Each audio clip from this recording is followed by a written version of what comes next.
வணக்கம், நான் ரெக்ஸ்லின் அட்வொகேட் பேசுகிறேன்.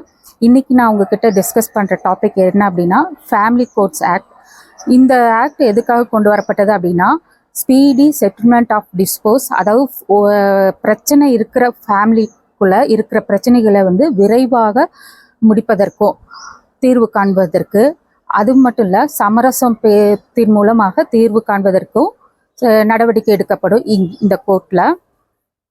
Next welfare of child. அந்த குழந்தைக்கு பிரச்சனை இருக்கின்ற ஃபேமிலியில் இருக்கிற குழந்தைகளுக்கு எந்த மாதிரி வெல்ஃபேர் கொடுக்கலாம் அப்படிங்கிறதும், அவங்க குழந்தைகளுக்கான பாதுகாப்பு, இது எல்லாமே. And settlement of family dispute, இது எல்லாமே அங்கே இந்த ஃபேமிலி கோர்ட்டில் இருக்கும். அது மட்டும் கிடையாது, ஃபேமிலி கவுன்சிலிங், அப்போது கவுன்சிலிங் பார்ட்டும் அங்கே மெயினாக இருக்குது. அதாவது போத் பார்ட்டிஸ்க்கு கவுன்சிலிங் கொடுத்து அதன் மூலம் அவங்களுக்குள்ள இருக்கிற பிரச்சனைகளை சரி செய்யலாம். Degree of nullity of marriage, அதாவது அவங்களுக்குள்ள மேரேஜ் செல்லாது அப்படின்ட்டு எங்களுக்கு சொல்லுங்க அப்படின்ட்டு கோர்ட்டை நாடுவாங்க. அது மட்டும் கிடையாது, அவங்களுக்குள்ள ஒரு லிவிங் டுகெதரில் இருப்பாங்க, அந்த மேரேஜை எங்களுக்கு டிக்ளேர் பண்ணுங்க, மேட்ரிமோனியல் எங்களுக்கு ஸ்டேட்டஸை கொடுங்க அப்படிங்கிறதுக்கும் ஃபேமிலி கோர்ட்டு நாடலாம்.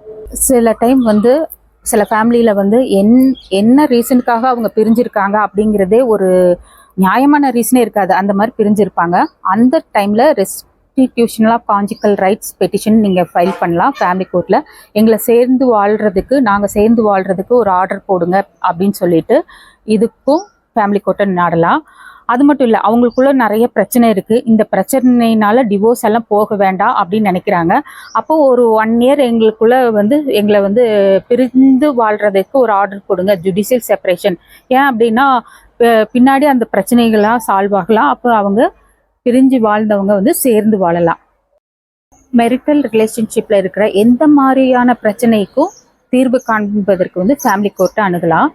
இப்போ ஹஸ்பண்ட் அண்ட் ஒய்ஃப் 2 பேர்த்துக்கு இடையில ப்ராப்பர்ட்டி டிஸ்பியூட் இருக்குது, சிவில் ரெமெடிஸ், இதுக்காகவும் நீங்கள் ஃபேமிலி கோர்ட்டை நாடி அவங்களுக்குள்ளே இருக்கிற பிரச்சனைகளை சால்வ் பண்ணலாம்.